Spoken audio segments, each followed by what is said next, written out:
Bismillah ar-Rahman ar-Rahim. Iyyaka na'budu wa iyyaka nasta'in. Mr. President, Honorable Secretary General, Excellencies, ladies and gentlemen, I feel honored today to represent my country at this forum of world leaders, where we have a chance to discuss problems that the world is facing. I want to talk about a lot of problems, but just four today. And I especially came to this forum despite a difficult time in my country, facing challenges. I would not have come, but because I feel that there are some very urgent problems which the world must address. So first of all, I start with climate change. So many leaders have talked about climate change.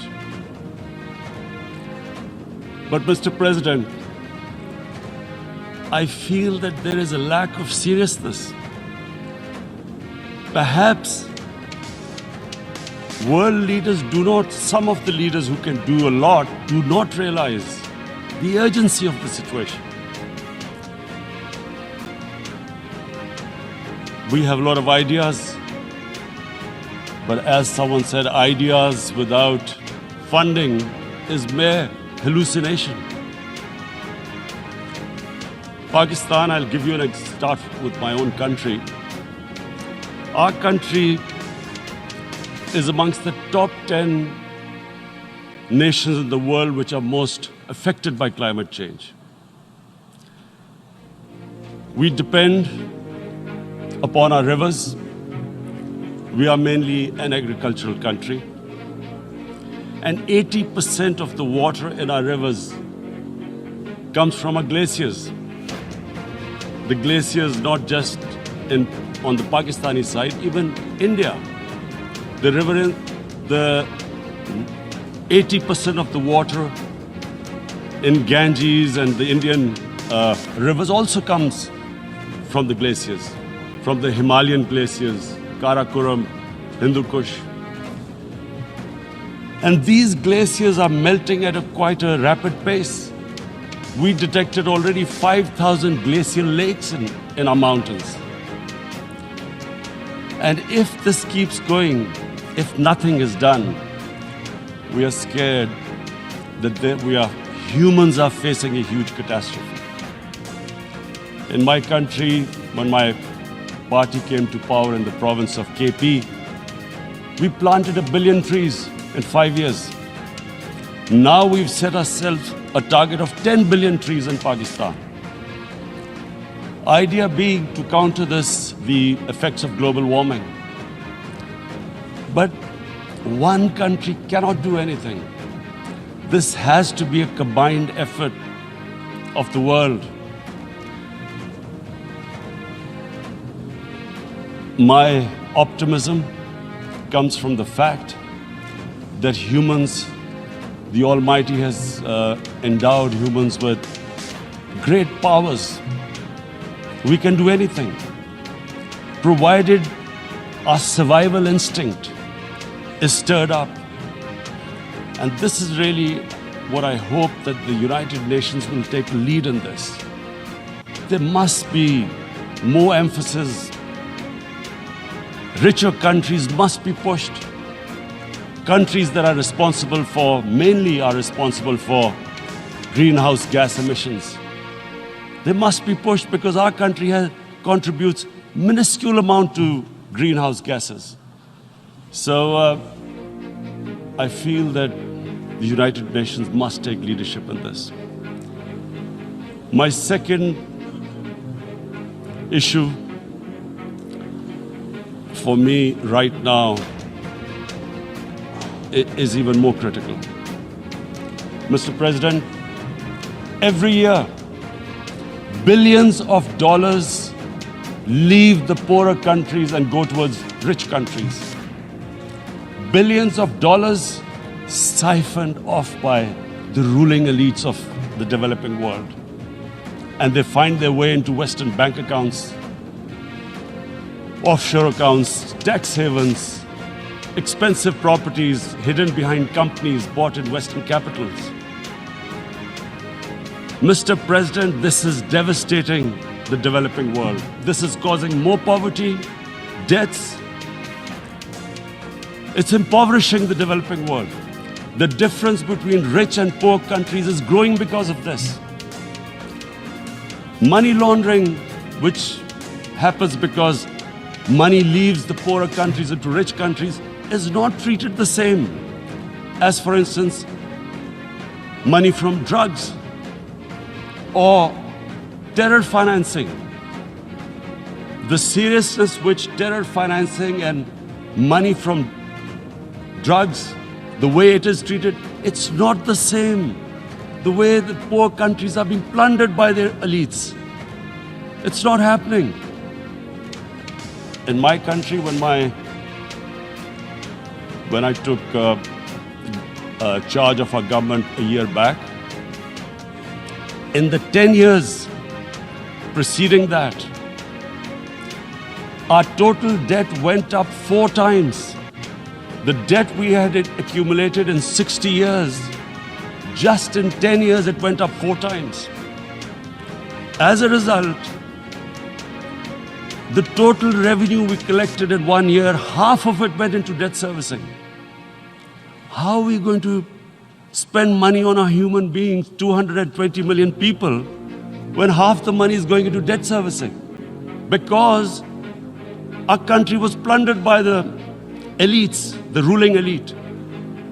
And easily they could get the money out. And when, Mr. President, we located properties in Western capitals bought by this money through corruption and money laundering, located the properties of these corrupt leaders, we find it so difficult to retrieve it. That money, if we retrieve that money, we could spend on our human beings. But as such, it's so difficult. The laws protecting these criminals. We do not have the sort of money to have expensive lawyers and spend millions and millions of dollars. We need help from the rich countries. And Mr. President, it's critical. The rich countries must show political will. They cannot allow this to happen. How can the poor countries spend money on human development, which the United Nations asks, SDG? How are we going to do it when this money can easily leave our countries?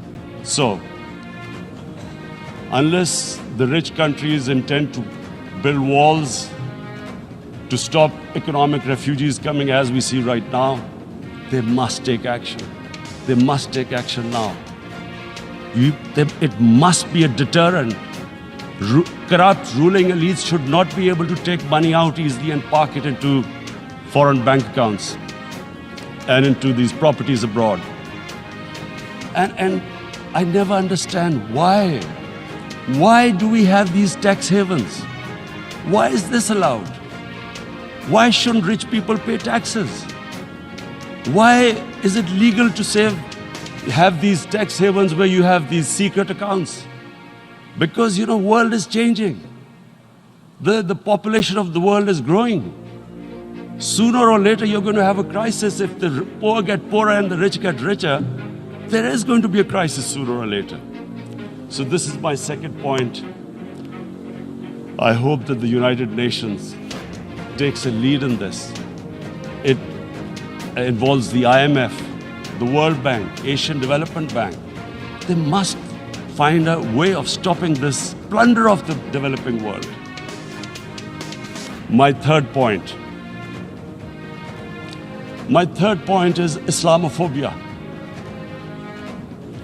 There are 1.3 billion Muslims in this world. There are millions of Muslims living in other countries, European countries, in the US, as minorities. Islamophobia since 9/11 has grown at a pace where it is alarming. Human communities live together. There should be understanding amongst them. But Islamophobia is creating a division. Muslim women wearing hijab, it's become an issue. It's become an issue in some countries. Hijab is some sort of a weapon. A woman can take off her clothes in countries, but she can't put on more clothes. How is this happening? Because of Islamophobia. And how did this Islamophobia start? After 9/11. And why did it start? Because certain Western leaders equated terrorism with Islam. Islamic terrorism. Radical Islam. What is radical Islam?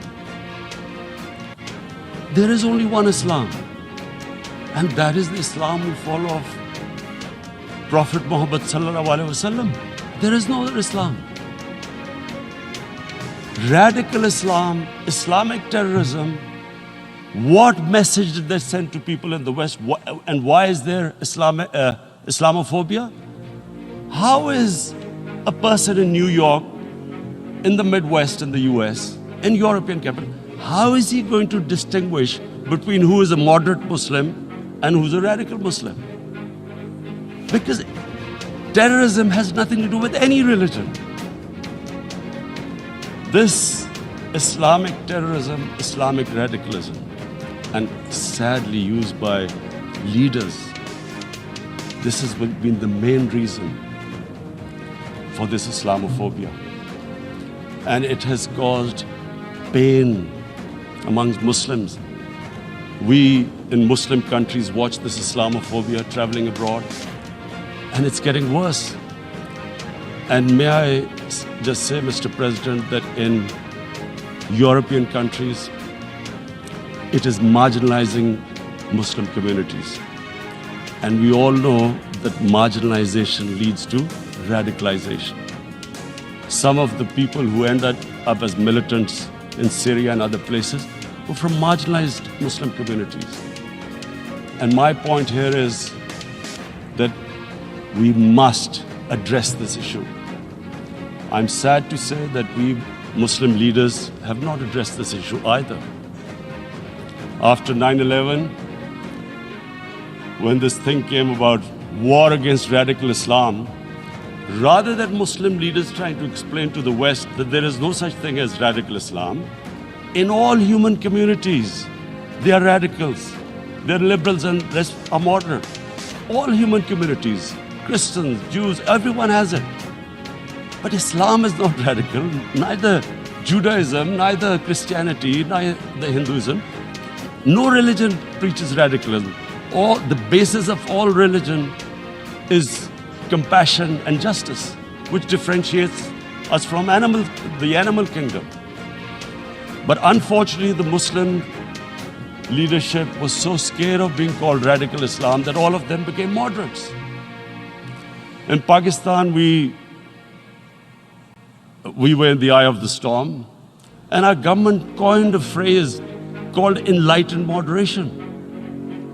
No one knows what it meant, but everyone started putting on Western suits that they were moderates, started speaking. Even those who didn't know English would speak English because they were moderates. No one had a clue what it was, because we, in the Muslim world, did not explain to the West that there is no such thing as radical Islam. One of the reasons why, after 9/11, Islam was supposed to be equated with terrorism was suicide attacks. Because the 9/11 bombers did a suicide attack, all sorts of theories came up that the Muslims are involved in suicide attacks because they will get virgin in heavens. Some came up with, what about women suicide attackers? So this bizarre thing happened. No one explained. Suicide attacks and Islam were equated. No one did research that before 9/11, the majority of suicide attacks in the world were by Tamil tigers, who were Hindus. No one blamed Hinduism, and quite rightly. What has Hinduism got to do with what desperate people were doing in Sri Lanka? We all know we've seen films about Japanese kamikaze pilots at the end of the Second World War doing suicide attacks. No one blamed the religion. But here we were trying to prove we were moderates and not explaining to the West. But the most important thing I wanted to say here today, in explaining this Islamophobia, Mr. President, and I feel it's very important because I played professional sport in England, I spent a lot of time there, so I know how the Western mind works and how West views religion. So where the misunderstanding about Islam came. And one of the reasons it caused Islamophobia. That was, in 1989, this book was published, maligning, insulting, ridiculing our Prophet Muhammad sallallahu alaihi wasallam. And there was a reaction in the Muslim world. The West couldn't understand what was the problem.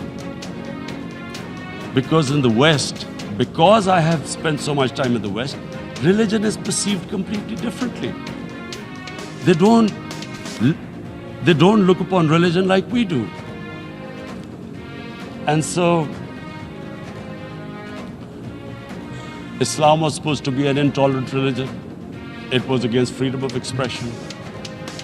And Islam took a real beating 30 years ago. I still remember it became a watershed.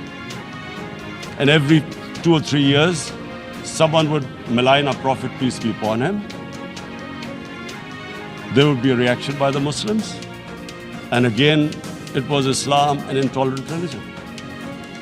Again this time, I blame a certain section of the people in the West who deliberately provoked this, knowing the impact it would have. But the majority of the people in the West didn't understand. This is where, again, Muslim leadership let the Muslims down. We should have explained to them what our Prophet, peace be upon him, means to us. So in 1 minute, I'll try and explain what he means to us. Our Prophet was the witness to the divine book, the Holy Quran. The Holy Quran is the book of guidance for Muslims, and the Prophet's life was living the Quran. He was an example of what the Quran guided us to be. So he is the ideal we all try to get to. The Prophet created the state of Medina, the first state in Islam. That state was the basis of a Muslim civilization which became the predominant civilization for the next 700 years. And what was that state? I hear such strange things about Islam, that it is against women, it's against minorities. The first state of Islam in Medina, it was the first time a welfare state was set up. The state took responsibility of the weak, widows, orphans, poor people, handicapped. It taxed the rich, spent the money on the poor. The state announced that all human beings are children of Adam, hence equal, whatever the color of their skin. The state announced, the Prophet announced that, and slavery, the whole system depended on slavery as it did for many years in the Western societies. The Prophet said that one of the greatest deeds is to free a slave. But because the society depended on slavery, he said, but if you have to, treat them as an equal member of the family. And as a result, something happened in a Muslim world which hasn't happened in any other civilization. Slave dynasties appeared. Slaves became kings. The Mamluks, slaves who ruled Egypt. In India, there were slave dynasties. And then, with minorities, again, you hear that Islam is supposed to be against minorities. Let me just make this clear. In Islam, the Prophet announced that everyone was free to practice his religion. It was a sacred duty to protect the places of worship of all religions. He announced that every person is equal in front of law, whatever his religion or his color. And this incredible case, and I always quote this, that the fourth Khalifa, the head of state of Medina, he lost a court case against a Jewish citizen. So, number one, it showed there was a rule of law, no one was above law. And number two, that a Jewish citizen was an equal citizen.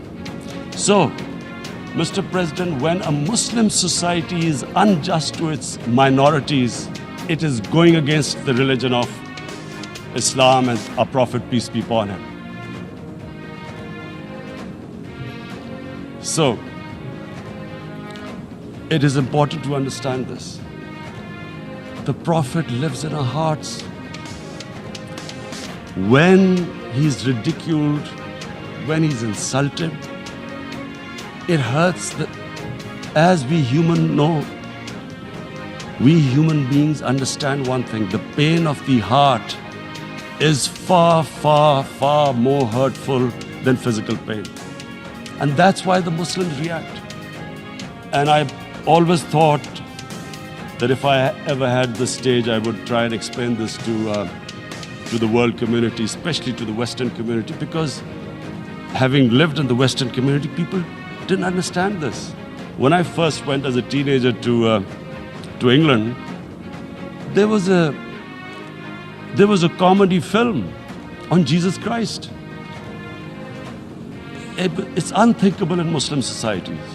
So we need to explain that, look, in a human community, we must be sensitive to what causes pain to other human beings. We have, in the Western society, and quite rightly, the Holocaust is treated with sensitivity because it gives the Jewish community pain. That's all we ask. That do not use freedom of speech to cause us pain by insulting our holy prophet. That's all we want. And now, the number fourth point, Mr. President, and this is the most critical point, is the reason why I especially came here. It is about what is happening in Kashmir. Before I go on this, I want to make one thing clear. That when we came to power, my first priority was that Pakistan would be a country which will try its best to bring peace. We had been through this war on terror. We joined the United States war on terror after 2001. And Pakistan went through one of its worst periods where 70,000 Pakistanis died and over 150 billion was lost to our economy. And Mr. President, I opposed the war because in the 80s, Pakistan had joined the Western countries in what was the freedom struggle then in Afghanistan against the Soviets. And it was funded by the Western countries. These Mujahideen groups, which were treated in guerrilla warfare, were trained by Pakistan Army, funded by the Western countries and especially US, and they waged what was a freedom struggle in Afghanistan. The Soviets called them terrorists. We called them freedom fighters. 1989, the Soviets retreated. The Americans packed up and left. Pakistan was left with these groups. Come 9/11, Pakistan joined the United States in this war on terror. And now our government was supposed to, the reason why I opposed joining this war, because here we had indoctrinated them in jihad, meaning freedom struggle against foreign occupation. Now, because we had joined the US and the US had occupied Afghanistan, now we were supposed to tell them that no, this is not freedom struggle and jihad, it's terrorism. So that's why I tried to tell then government that, stay neutral, because you will have leverage over them. You will be able to control them. But if you join them, you become collaborators and they will attack you, which is what happened. They turned against us. We went through a nightmare. 70,000 people killed in a war we had nothing to do with. No Pakistani was involved in 9/11. Taliban were in Afghanistan. Al-Qaeda was in Afghanistan. What had we to do with it? 70,000 Pakistani died. So when we came to power, we decided that we would dismantle what was left of these groups. And this decision was taken not just by us, but by all the political parties in Pakistan. Unfortunately, they didn't implement it. So we came to power, we decided to implement it, and we dismantled whatever was left of the groups. And I know that India keeps accusing us that there are these groups there. I would like the United Nations to send observers, see for themselves what we've done. No Pakistani government would have dared to do this because it would have created strife. But we decided that there would be no militant organizations in Pakistan. So I need to give you this background and to what I'm going to say later on. And secondly, we started mending fences. I invited the Afghan president. We developed a relationship with Afghanistan. We had problems with Iran. We mended fences there. And then India. Now let me just give you a little background about my relationship with India. Because of cricket, and cricket being it's a passion in the subcontinent, I had great following in India. I have friends in India, and I loved going to India. So immediately, when my party came to power, the first thing we did was to immediately reach out to India. And I spoke to President Modi and I said, look, we have similar problems. Climate change, poverty. Let's get together. Let's resolve our differences through trade. Let's build a relationship on trust. Prime Minister Modi told me that, there were terrorist attacks from Pakistan. I said, we have problems with you. There are terrorist attacks which we know are instigated by India in Balochistan. We caught a spy, Kulbhushan Yadav, who admitted what the sabotage going on in Karachi and Balochistan. So we said, look, let's leave that behind. Let's move forward. Our main priority should be our people. The highest number of poor people live in the Indian subcontinent. Unfortunately, didn't make any headways. Our foreign minister was supposed to meet on this in the UNGA last year. India cancelled it. We thought that it's their election coming up. It's a nationalist, ultra-nationalist party. It doesn't want to cozy up to Pakistan. So we thought, okay, we'll wait till the elections. Meanwhile, a 20-year-old Kashmiri boy, whose father said was radicalized by the security forces in Kashmir, blew himself up on an Indian convoy. Immediately, India blamed us. I spoke to the Indian public on television. I said, if you give us any iota of proof, we will immediately take action because we've clamped down on these groups. Rather than sending us any proofs, they sent their jets in, they bombed us. We retaliated. A jet, two of their planes were shot down, one pilot bailed out in Pakistan. We immediately returned the pilot, saying that, look, we do not want any escalation. Rather than taking that as a peace gesture, the entire campaign, almost the entire campaign of Mr. Modi in the election was how he had taught Pakistan a lesson that they had jets had killed 350 terrorists.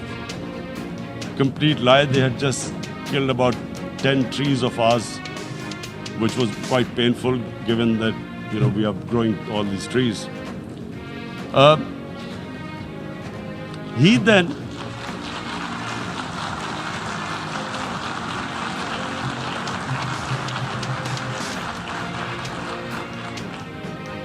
the election campaign, Mr. Modi used words like, this is just a trailer. The movie is about to start. I went into Pakistan and taught them a lesson. This was the election campaign. Okay, so we thought, us politicians make all these statements to win elections. So, okay, after elections, we'll get back to our normal relationship. Well, the moment the elections ended, we approached India. No response, but then we discovered they were trying to push us in the FATF blacklist to bankrupt us. That's when we realized there was an agenda. And that agenda became obvious on the 5th August when India went against 11 United Nations Security Council resolutions which say that Kashmir is a disputed territory and the people of Kashmir have the right of self-determination. They went against that. They went against Simla Accord, which is about bilateral, sorting out our differences through bilateral means, went against that. They actually went against the Indian Constitution. Illegally, they revoked Article 370, which gave Kashmir the special status. They got an extra 180,000 troops there. Total number of security forces in Kashmir now are 900,000. And they put 8 million people of Kashmir under curfew.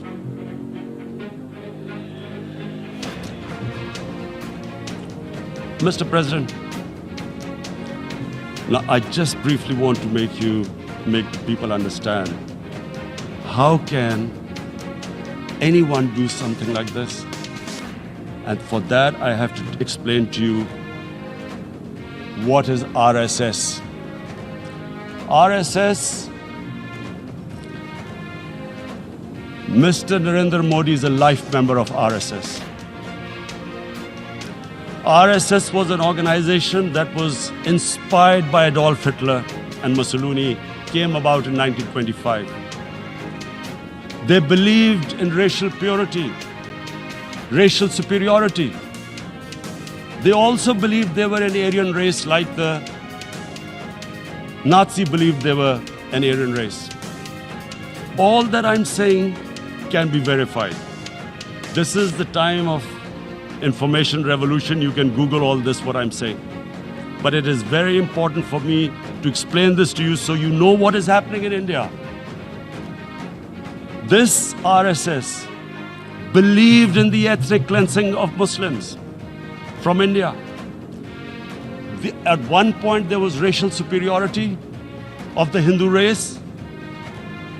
Secondly, it was hatred for the Muslims and for the Christians because they believed that this golden age of Hindu civilization was stopped because of Muslim rule centuries back and then the British rule of India. So it was racial superiority and hatred for Muslims and Christians. This is openly stated. You look at the founding fathers of RSS, Golwalkar and Savarkar. Just Google them and you'll find out.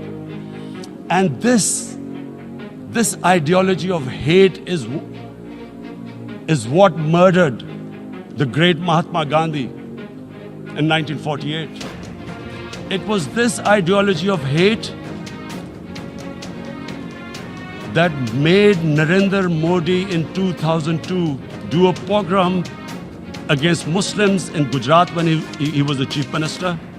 He allowed 3 days for these RSS goons who were inspired by the Hitler brown shirts. They actually wear brown shirts. This RSS, the Congress Home Minister gave a statement that in RSS camps, terrorists are being trained. And these terrorists butchered 2,000 Muslims and 150,000 Muslims were made homeless. Narendra Modi could not travel to the US because of that. And I need to make you understand this background before I explain to you that what sort of a mindset would lay siege to 8 million people with 900,000 troops. Women, children, sick people, locked in as animals. In fact, of what I know of England, if 8 million animals were locked in, the RSPCA would have made a lot of noise about it. These are human beings.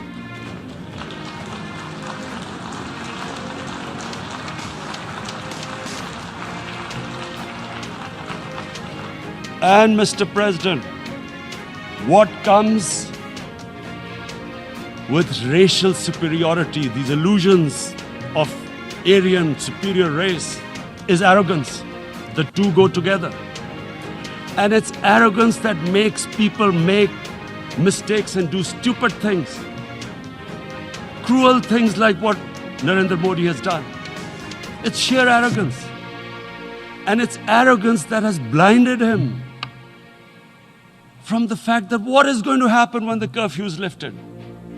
Has he thought about it? This hasn't been thought through. What is he going to do when he lifts the curfew?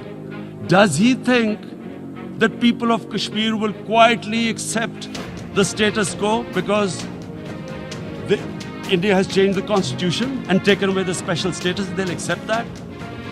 Mr. President, 100,000 Kashmiris have died in the past 30 years because they were denied the right given by the United Nations, the right for self-determination. 100,000 have died and 11,000 women have been raped. There are 2 United Nations human rights reports on this. The world hasn't done anything because India is a huge market, 1.2 billion people. Sadly, the material prevails over the human. But this has serious consequences. Again, I repeat, that's why I'm here. Look, what is going to happen when the curfew is lifted will be a bloodbath. The people will come out. There are 900,000 troops there. They haven't come to, as Narendra Modi says, he's done this for prosperity of Kashmir. This is supposed to be for the development. These 900,000 troops, what are they going to do when they come out? There'll be a bloodbath. Has he thought it through what happens then? Mr. President, has anyone thought that what happens when there is a bloodbath? What do you think the impact will have on people of Kashmir? What do you think they will think? The way they have been boxed in their houses, treated like worse than animals, no rights. Thousands of all the political leadership has been arrested, taken out of Kashmir. Even those Kashmiri leaders who were pro-India have been taken out. 13,000 boys have been picked up and taken to God knows which destinations. So what do they think? What will the people of Kashmir do when they lift the curfew? They will be out in the streets. And what will these soldiers do? They will shoot them. They've already used pellet guns, blinded young boys. In the last 6 years, the 5 years, the oppression that has gone on in Kashmir. And so, Kashmiris will be further radicalized. Mr. President, there will be another Pulwama.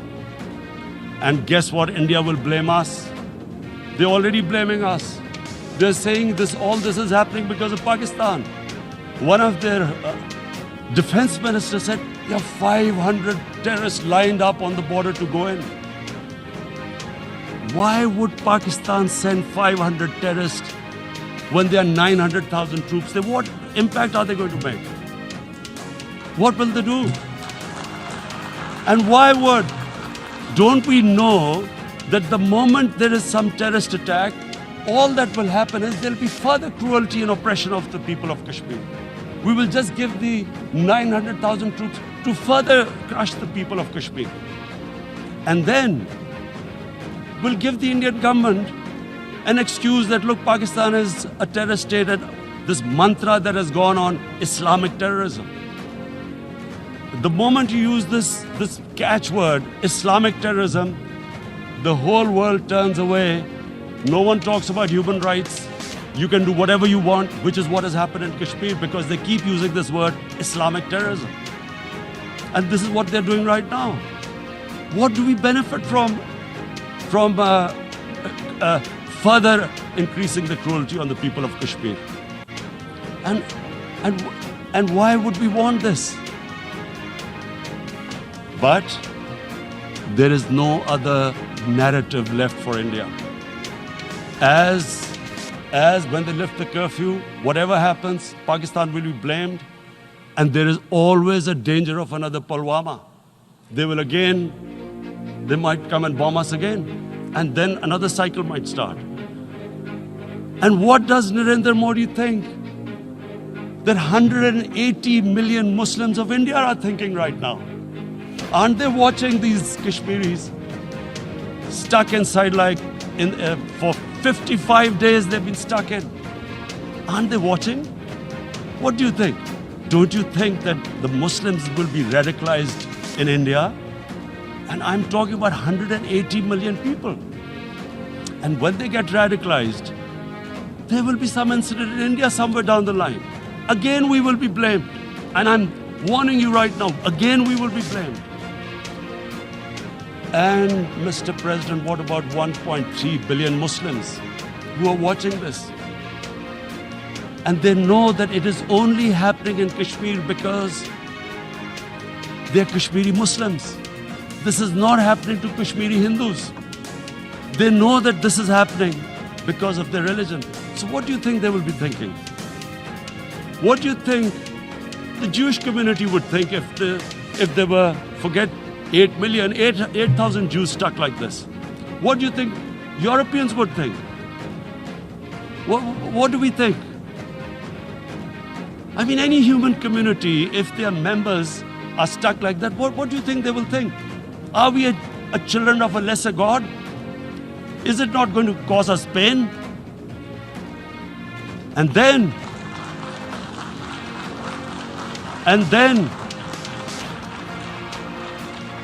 I'll tell you what will happen. People will, in the 1.3 billion Muslims, someone will pick up arms. I know we've been brought up with films, Western films. This good, decent guy doesn't get justice. He decides to pick up a gun and start seeking justice. There was a film made in New York, famous film called Death Wish. This guy gets mugged by and his family, his wife gets killed or something, can't get justice. He picks up a gun and he goes around shooting muggers. And the whole cinema cheers him on. So what do you think the Muslims are thinking right now? If there is a bloodbath, there will be Muslims becoming radicals, not because of Islam, but because of what they will see there's no justice when it comes to Muslims. There were Rohingya Muslims, Myanmar, who are, God knows, almost 1 million people out, ethnic cleansing. What was the response of the world community? So what do you think will be the response of 1.3 billion Muslims? I picture myself. I'm in Kashmir. I've been locked up for 55 days. I've heard about, and there are rapes, Indian Army going into homes, soldiers. Would I want to live this humiliation? Would I want to live like that? I would pick up a gun. You're forcing people. You are forcing people into radicalization. When people lose the will to live, what is there to live for? And this is what, if you can do this to human beings, you are actually radicalizing people. And so, Mr. President, I want to repeat here, this is one of the most critical times. There will be a reaction to this. Pakistan will be blamed. 2 nuclear-armed countries will come face to face like we came in February. And before we head in that direction, the United Nations has a responsibility. This is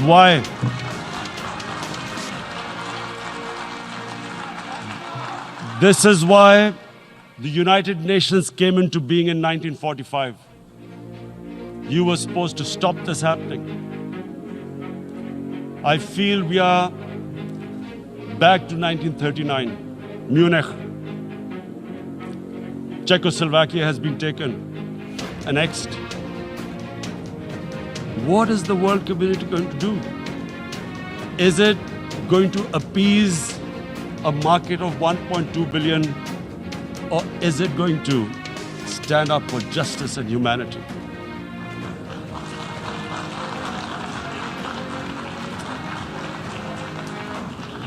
If this goes wrong, you hope for the best, but be prepared for the worst.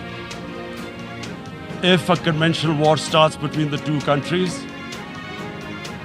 Mr. President, if a conventional war starts, and anything could happen, but supposing a country 7 times smaller than its neighbor is faced with the choice, either you surrender or you fight for your freedom till death, what will we do?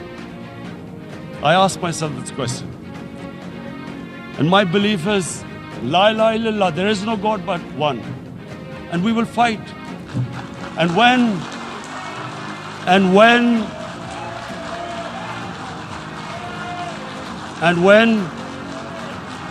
when a nuclear-armed country fights to the end, it will have consequences far beyond the borders.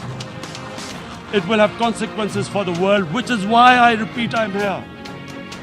Because I'm warning you, it's not a threat. It's a fair worry that where are we headed? And I've come here to tell the UN, you've got to, this is a test for the United Nations. You are the one who guaranteed the people of Kashmir the right of self-determination. They are suffering because of that. And this is the time. This is the time not to appease like in 1939 appeasement took place. This is the time to take action. And number 1 action must be that India must lift this inhuman curfew, which has lasted for 55 days. It must free all political prisoners, and especially those 13,000 boys that have been picked up. Parents don't know where they've disappeared. And then the world community must give the people of Kashmir the right of self-determination. Thank you.